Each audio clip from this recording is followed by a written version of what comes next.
السلام عليكم. هذا الشيء كله اللي صرح به ابن خال أنور العثماني، وفين وصلت التحقيقات والمشتبه فيها اللي فعلا لقوها مورطة في الحادث ديال المقتل ديال أنور مع مساعدة واحد من العائلة ديالها، وما زالت التحقيقات باقا ماشية، ونتمنى أن الحقيقة كلها تبان وشكون يساعدها والدوافع ديال القتل وعلاش قتلاته إلى غير ذلك. المرحوم أنور العثماني هو الابن الخال ديالي، والعائلة هي عائلة متماسكة مترابطة، ماشي ديك العلاقات العائلية كتكون العلاقات العائلية بالعكس، وطبينا مع بعضياتنا، وخاصة في مرحلة الصغار ديالنا كنا دائما مع بعضياتنا، ودائما يعني العلاقة وطيدة وعلاقة عائلية ودموية، وعائلة كذلك ديال الفكر وديال الانتماء، كذلك ننتميو لأسرة وحدة اللي هي أسرة ديال التعليم. الأم ديالو من نهار الواقعة وقبل الواقعة، من نهار الجمعة قبل ما يصير الواقعة، وهي كانت اللحظات اللي كانت كتجري اتصالات الهاتف، الواقعة ديال الأم ديالو الآن الوضعية أكثر ما تفوق الصدمة. الأم لا زالت تعيش حالة انهيار نفسي، انهيار كبير، انهيار نفسي، وهي في حاجة، الأم والأب وكل أسرة في حاجة للدعوات ديال كل المستمعين والمشاهدين، كل المغاربة والمغاربة، الدعاء من أجل أن يثبتها وأن يقوي الله الصبر ديالها.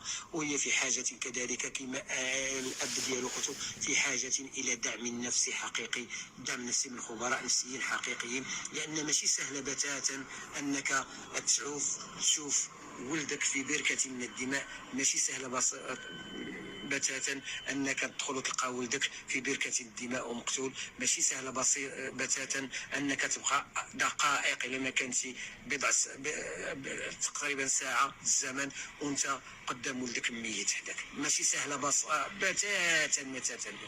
بالنسبه للام ديالو كيفاش تلقات الخبر ديالو؟ انا قلت لك كيفاش تلقات الخبر ديالو، راه قلت لك ما لحد الساعه ما مصدقاش الام ديالو ان البنت هي اللي قتلاتو. شوف لحد الساعة البنت واش قتلت ولا ما قتلتوش، لحد الساعة على حسب البلاغ ديال رجال الأمن أنها كتقول اشتباه في تورطها. احنا ما نقدروش نتهموا حتى شي واحد، ما نتهموا حتى شي حد، ولكن اكيد ان شاء الله بانه في 48 ساعه القادمه ان الحقائق عتبان، وبان الحقيقه كلها عتبان، لان الشرطه بكل تلويناتها وانواعها وبكل الاجهزه ديالها انها كدير التحقيق ديالها، وهناك تنسيق امني سواء بين الشرطه ديال العرايش وتطوان وطنجه، او كذلك التنسيق الامني بين اداره المراقبه التراب الوطني والاداره الامنيه من اجل كشف الحقيقه، لان الان ما بقاتش قضيه ديال العثماني ولا ديال العائله العثماني ولا العائله العسيم، ما بقاتش هو المشكله، ولات مشكله ماشي ديال مدينه العرائش ولا ديال طنجه، ولات مشكله قضيه راي عام وطني، وبالتالي فمصلحه رجال الامن انها تبان الحقيقه اليوم قبل غدا قبل ما هي مصلحه، ولهذا كاينه طلبات ودعوات من اجل الحفاظ على السريه ديال التحقيق. بالنسبه واش كنت الام ديالو او الاسره كانت كيعرفوا هاد البنت هادي؟ واش شوف راه الام ولا الاب، الابناء ديالنا اليوم تدخل غير الفيسبوك كتلقى كل واحد عنده 5000 امين، واش انا غنعرف 5000 امين د ولادي؟ وشوف من ولادك كاين عندك الاصدقاء وعندك الصداقات وعندك كذا، واش مطلوب مني انا اب ولدي مثلا كيقرا في طنجه ولا كيقرا في الكليه نعرف صحابو كلهم نعرف صحاباتو؟ نقدر نعرفهم، نقدر نشوفهم، نقدر ما نعرفهمش، فهمتي؟ يعني ما شي معرفه حقيقيه ماشي بالضروري انني نعرف. ماذا هو المشكل؟ في واحد الزمان كانت العلاقات ضيقه، كنا كنعرفوا في الحومه في واحد الزمان في السبعينات في الثمانينات كنعرفوا. دابا الاتساع وهادشي اللي كانت بان ولات الامور باش تعرف شكون وتعرف كل الاصدقاء ديال، وهي بعض المرات انت في الفيسبوك عندك 5000 امين ما كتعرفهمش. ما بالنسبه لانور كيفاش كانت العيشه ديالو؟ انور العيشه ديالو عاديه ككل الشباب ديال المغاربه، كان محب وعاشقا لثلاثه الحويجات، للدراسه وللرياضه والموسيقى وهذه عادي، هذا الشيء اللي كيعجبهم الدراري. وبالتالي هاد الرياضه والدراسه والموسيقى كيجعلوا انه ينفتح على الحياه، ويجعلوا بان يكون عنده اصدقاء، لان واحد الرياضه كتعطيك اصدقاء، الدراسه تعطيك اصدقاء، والموسيقى وهذا العالم ديال الافتراضي كتجعل لك اصدقاء. فبالتالي السيد هادشي اللي كان عنده شاب ككل الشباب، واللي زوينه ديك البليات الخايبين الاخرين تقريبا اللي كنقولوا حنا ما كانش عنده لا كارو لا حشيش لا شراب لا خمر لا كذا حتى حاجه. بالنسبه للاعترافات اللي صارت فيهم ديك البنت قالت بلي بغى يحاول يغتصبها. الا طلعتي انت على هاد الاعترافات انا ما طلعتش عليها.